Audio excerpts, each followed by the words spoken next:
Before the time of iPods, Radio Disney, and SUVs equipped with Dolby digital theater entertainment systems, children in Sacramento rode to school every day on a big yellow bus without seatbelts and bounced involuntarily to the bus driver's favorite but static-filled AM radio station like KRAK with Joey Mitchell.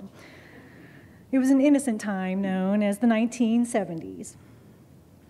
My mother, who felt childhood was sacred and must therefore be preserved, never discussed anti-war protests, mass murders, and who was boinking home in Washington.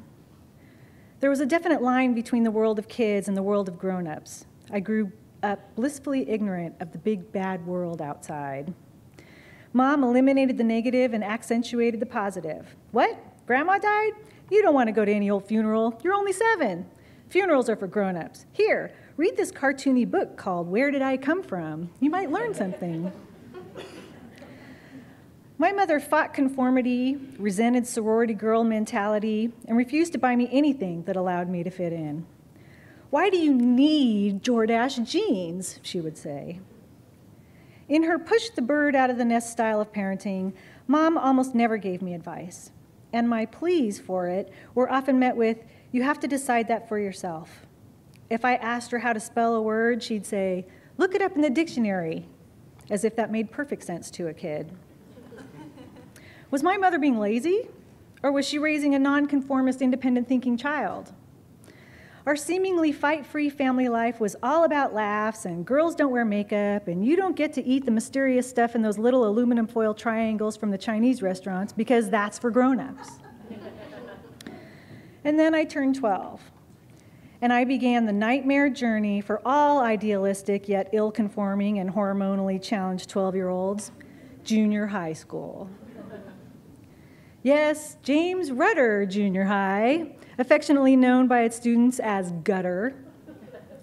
My life was Looney Tunes and unicorns until Gutter came along. Gutter provided that first kick in the pants, that first glimpse of the big bad world outside. Her name was Kathy Beretta. Isn't it odd how you remember everyone's full names from junior high, but you can't remember that guy Bob something from over in accounting?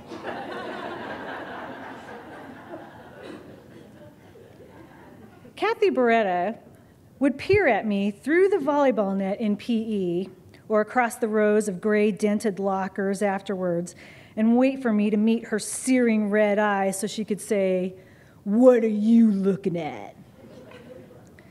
After several days in a row of it, I couldn't take it anymore, and my nonconformist, independent self finally took action. I begged my mother for help. My mom used to say, "Never engage in a battle of wits with an unarmed man." She would also say things like, "You are cordially invited to attend the theological place where eternal punishment is held." But on that day, she told me that the next time Kathy Beretta asked what I was looking at, I should say, "A joke." Which didn't sound right. But my mom didn't dole out the advice very often, so if she actually had input on this one, I had to consider it very carefully.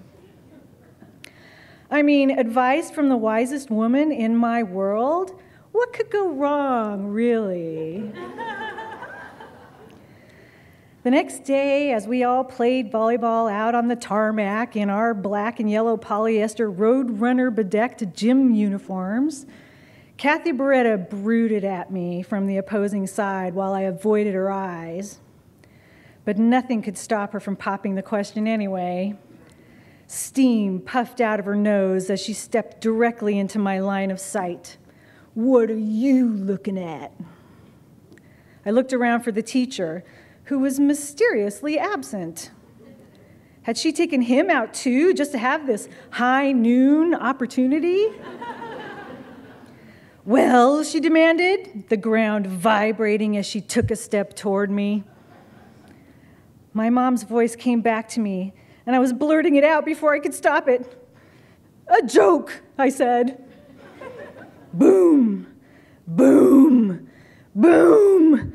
That's her walking toward me. "What did you say?" "Nothing," I squeaked. And then Kathy Beretta proceeded to kick my ass. And when I say kicked my ass, I mean that she slapped my face. Once. Which might not sound like much, but I went home that day and declared to my mother that I was never going back to school again. And my mother sent me back to school the very next day. But this time with a different set of instructions. Essentially, I stool pigeoned on Kathy Beretta. I took it to the authorities and I tattled on her ass. And the counselor called us in for a sit down, and yes, all was resolved, but I learned something. Your mom doesn't always get it right the first time. And the mysterious stuff in those little foil triangles from the Chinese restaurant? Chicken. The way I see it, my mother was vicariously acting out her own fantasy of standing up to a bully.